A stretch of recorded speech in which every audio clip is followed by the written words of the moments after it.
Kembali di Breaking News Kompas TV, Saudara.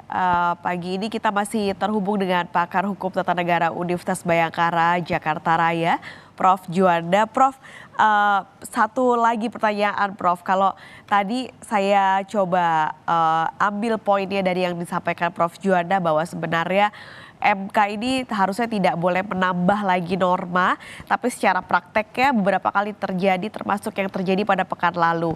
Nah, yang minggu ini poin yang belum dibahas oleh Prof. Juanda tadi adalah soal gugatan mereka yang sudah pernah 2 kali maju capres tidak boleh maju lagi. Nah, kalau yang ini bagaimana, Prof?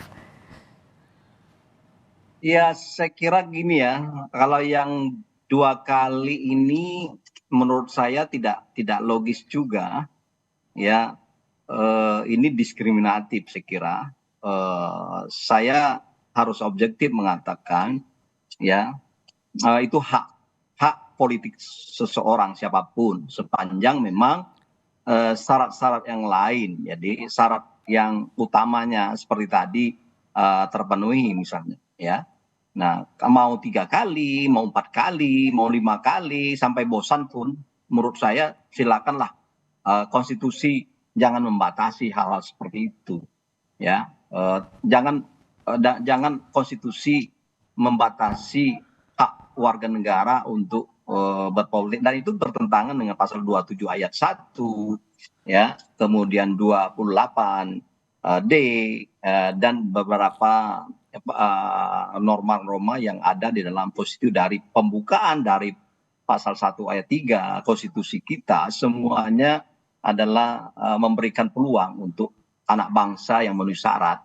Saya kira terlalu subjektif dan politis, ya, kalau memang itu diterima, kecuali mungkin, ya, hakim konstitusinya sudah tidak lagi seperti yang putusan nomor 90 Senin yang lalu. Saya melihat ada kecenderungan, ada dugaan untuk peradilan yang tidak bebas dan memihak, ya, dan itu tidak boleh, ya, termasuk hari ini kalau itu diterima, ya, tidak signifikan dan argumentasinya kurang kuat kalau dikaitkan dengan norma konstitusi sebagai alat uji daripada undang-undang itu sendiri. Nah, jadi saya pikir itu tidak layak untuk dikabulkan. Tetapi kalau soal pelanggaran HAM, itu tadi saya mengatakan itu layak untuk dipertimbangkan, untuk dikabulkan, karena memang seorang presiden, seorang wakil presiden, ya, atau seorang pejabat negara sekarang ini, ya, seharusnya adalah bersih dari tindakan-tindakan yang keji, tindakan-tindakan yang bersifat dan berbentuk kejahatan, baik itu kejahatan manusia maupun kejahatan yang sifatnya finansial, ekonomi, lingkungan, dan keuangan seperti korupsi, narkotik, dan segala macam itu, ya, sama dan sebang saya pikir pelanggaran HAM dengan kejahatan-kejahatan yang saya sebutkan tadi, dan saya kira itu layak. Tetapi, ya, kelayakan itu sendiri secara prinsip konstitusi yang saya pahami harusnya tidak secara hukum, ya. Kalau kita bicara secara hukum konstitusi, berarti secara seharusnya, semestinya, ya. Nah, hal-hal seperti ini disarankan oleh hakim konstitusi bahwa ini adalah bisa dipertimbangkan, bisa dimasukkan sebagai salah satu syarat untuk capres dan cawapres, tetapi itu merupakan bagian dari kewenangan dari pembentuk undang-undang. Tetapi kalau mau hakim konstitusi memperlihatkan bahwa tidak ada kepentingan politik apapun, misalnya tidak ada, yang kemarin juga tidak ada kepentingan apapun, saya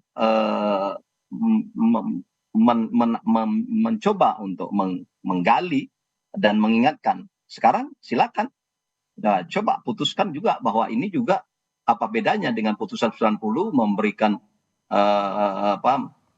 norma baru, memutuskan dalam putusan amar putusannya norma baru. Sekarang buat saja ada norma baru bahwa memang tetap persyaratan itu tidak maksimal 70 plus saja. Yang putusan 90 kemarin adalah minimal paling rendah 40 tahun, terus atau baru lagi ditambah hari ini atau tidak pelanggaran HAM. Nah itu saya kira setuju, dan buktikan praktek kebiasaan yang di luar dari prinsip teori konstitusi yang saya pahami itu, buktikan hari ini. Saya kira kalau memang hakim ingin menunjukkan bahwa dugaan-dugaan beberapa hari terakhir mengatakan putusan 90 dengan kepentingan politik orang dan sekelompok tertentu, kemudian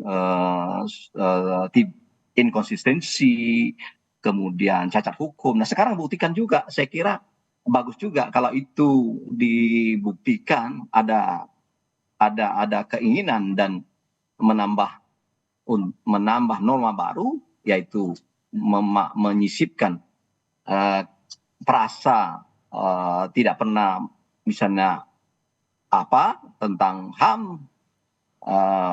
Saya kira bagus sekali itu saya kira bisa jadi nanti ini tadinya agak menurun, degradasi penilaian masyarakat atau publik kepada Mahkamah Konstitusi melalui putusan nomor 90.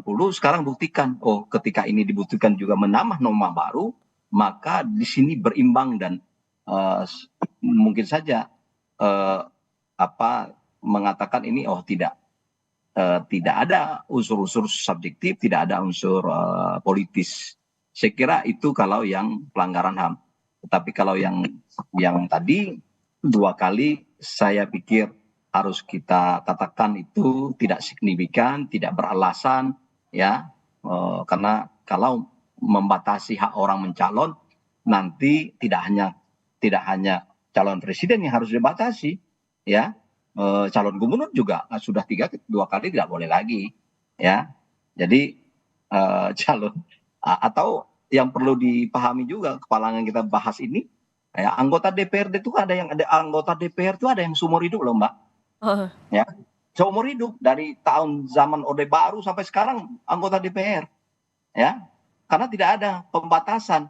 Nah, yang kayak gitu saya sebenarnya saya setuju sih, ya, tapi bukan 2 kali, ya, paling tidak tidak boleh lebih dari 3 kali. Saya setuju sebenarnya untuk memberi peluang sebenarnya, tapi bukan arti membatasi hak asasi orang, tetapi konstitusi itu hadir untuk pembatasan kekuasaan memang salah satunya, tapi jangan 2 kali, tapi 3 atau 4 kali lah. Yang kelima tadi, masa 5 kali berarti 20 tahun seseorang itu ada di DPR misalnya.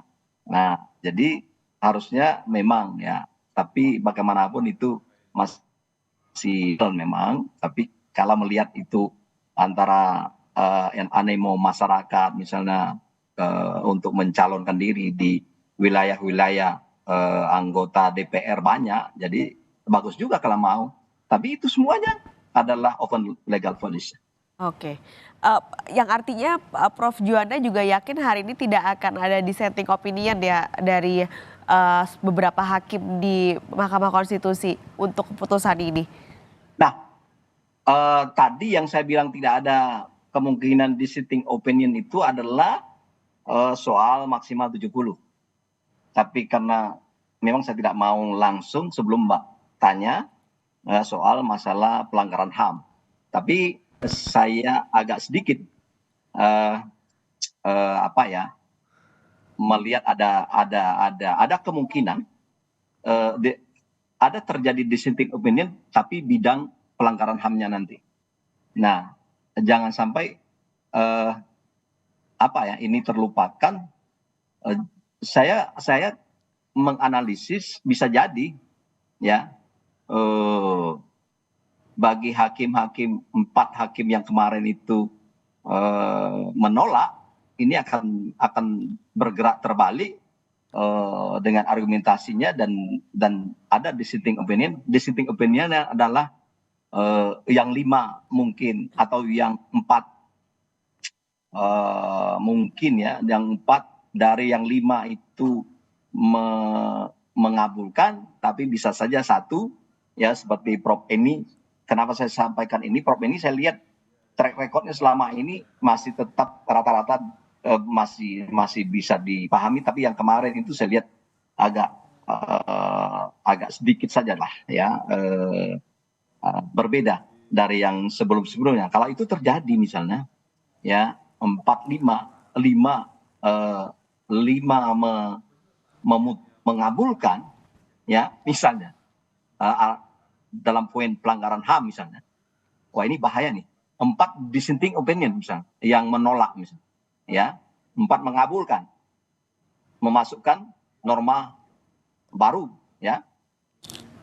Tapi saya membayangkan kalau ini diterima ya, seandainya ada terbukti ada calon-calon itu ya, calon-calon di antara 3 pasang calon itu ada yang bisa dibuktikan secara hukum pelanggaran HAM, maka tamatlah riwayat untuk mencalonkan.